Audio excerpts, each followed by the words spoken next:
বনাই আছে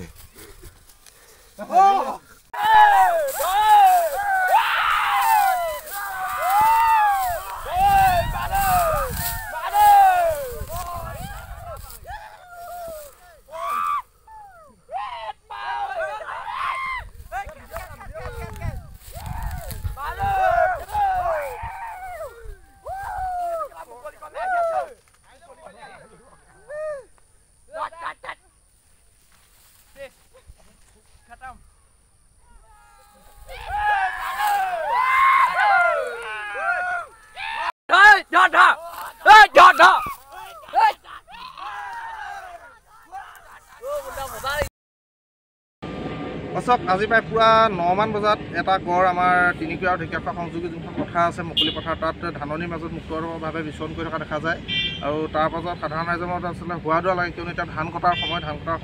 দাৱনীসমূহ যিহেতু পথাৰলৈ গৈছিলে আৰু সেই সময়ত তেওঁলোকে প্ৰত্যক্ষ কৰে তাৰপিছতে গাঁৱৰ ৰাইজৰ আৰু সহযোগত তেওঁলোকে চিঞৰ বাখৰ কৰি যেনে গড়টো তাৰ মুকলি পথাৰৰ ফালে খেতি কৰাবলৈ সক্ষম হয় যদিও কিন্তু সাধাৰণ ৰাইজ বৰ্তমান সময়ত শংকাত আছে কিয়নো এতিয়া ধান কটাৰ সময়ত দাৱনীসমূহ ৰাতিপুৱাই পথাৰলৈ ওলাই আহে এই ক্ষেত্ৰত কিন্তু বন বিভাগে নিৰ্দিষ্ট ব্যৱস্থা গ্ৰহণ কৰি গড়টো যাতে কোনোবা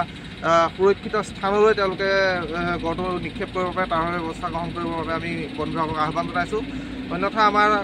জনসাধাৰণে পথাৰলৈ যাবলৈ কিন্তু শংকাবোধ কৰিছে গতিকে এই ক্ষেত্ৰত বন বিভাগক আমি কিবা তেওঁলোকৰ নিৰ্দিষ্ট ব্যৱস্থা গ্ৰহণ কৰিবৰ বাবে আহ্বান জনাইছোঁ